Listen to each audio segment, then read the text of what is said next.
Bakit parati kulang ang aking kita? Kapatid, baka sobra ka lang magastos. So episode na ito, pag-uusapan natin paano natin maayos ito. Videos that will make you wealthy and debt-free. Hi there, this is Chinkitan, your pambansang world coach. O real talk lang po tayo ha. Reality is, sometimes hindi ka broke dahil hindi kulang kita mo. Hindi ka broke dahil maliit ang sweldo mo. Hindi ka broke dahil marami kang obligasyon. Broke ka kasi minsan mataas lang ang lifestyle mo para sa income mo. Minsan, hindi pera ang problema, kundi ikaw mismo ang gumagastos ang may problema. Kaya kapatid, welcome to Act Like Your Wage. Nako, eto na mga kapatid. Kung pagod ka na sa paycheck to paycheck, nako, this series is for you. Pag-uusapan po natin kung bakit maraming pong tao ang walang ipon kahit okay naman ang sweldo. Mga kapatid, ito na, real talk na po tayo. Naalala niyo pa ba yung pinakaunang income po natin? Di ba maliit? Nung maliit na pagkakasya, minsan may sobra pa. Nung lumaki na, nagkulang na, nagkautang pa. So yan po yung tinatawag nating lifestyle inflation. Yun po, upgrade ng phone, kain sa labas, di ba, bagong damit, sapatos, ang daming binibili. Pero ang tanong,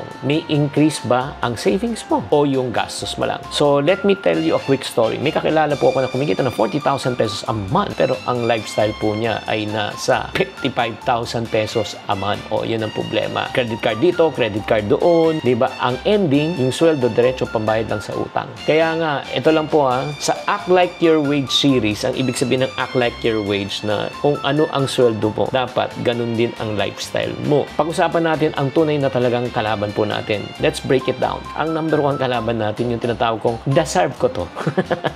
Nagigets nyo? Deserve ko to. Diba? Yung parang sinasabi sa sarili mo, ay naku, nagtrabaho naman ako, nagsipag naman ako, diba? Dapat naman, malaki naman yung ano ko. Ay, yun ang problema. Ang problema naman, hindi naman yung kung deserve mo eh. Ang problema, kung kaya mo. Oo, that's number one. Number two, yung YOLO mindset. Sige na, live your life. Diba? Eh, ba't ka ba kumikita? Diba? You only live once, enjoy ka. Again, wala mong problema. Basta, huwag lang uutang. Ito pa, pangatlo, yung comparisonitis.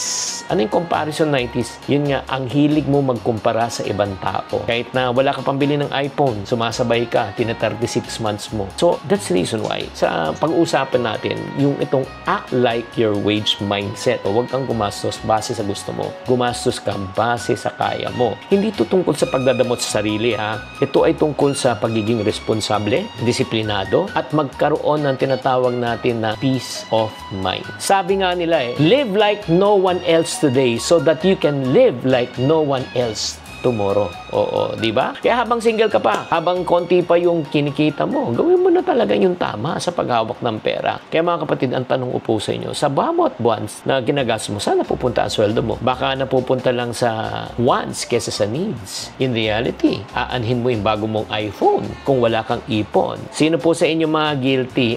Guilty. Kaya nga this week, I want to challenge you. Act like your wage. So, anong gagawin mo? Una, mag-budget ka. I-manage mo muna. I-track mo ang gastos mo. Always remember, you cannot spend the money that you do not have. Kung gusto mo gumastos, i-budget mo. At kung may raise ka, huwag agad-agad na mag-upgrade ng lifestyle. Upgrade mo muna, mindset at saka discipline. Kung gusto mo talaga matuto mag-budget at mag-ipon kahit maliit ang sweldo mo, nako, i-follow mo tong buong series na ito. At may mga books, mga tools na pwede kang turuan kung paano ka mag-budget responsibly. Kaya ang goal natin, hindi lang basta tayo makasurvive, mga kapatid. Ang gusto natin, syempre naman, makaipon, mag-invest, makalaya sa utang, at syempre magkaroon ng financial freedom at peace of mind. Gusto mo ba yon? Kung gusto mo, di ba? Type gusto sa comment section. Kaya para sa lahat ng nagsisimula ng tamang pag-iisip, I challenge you to act like your wage. Huwag pa bongga-bongga, pa wealthy-wealthy, pa impress-impress. Kaya kung gusto mo tong series na ito, nako, ang next na pag-uusapan natin na episode, silent killer ng pag-iipon. Ano yan? Abangan nyo na sa second series yan, mga kapatid.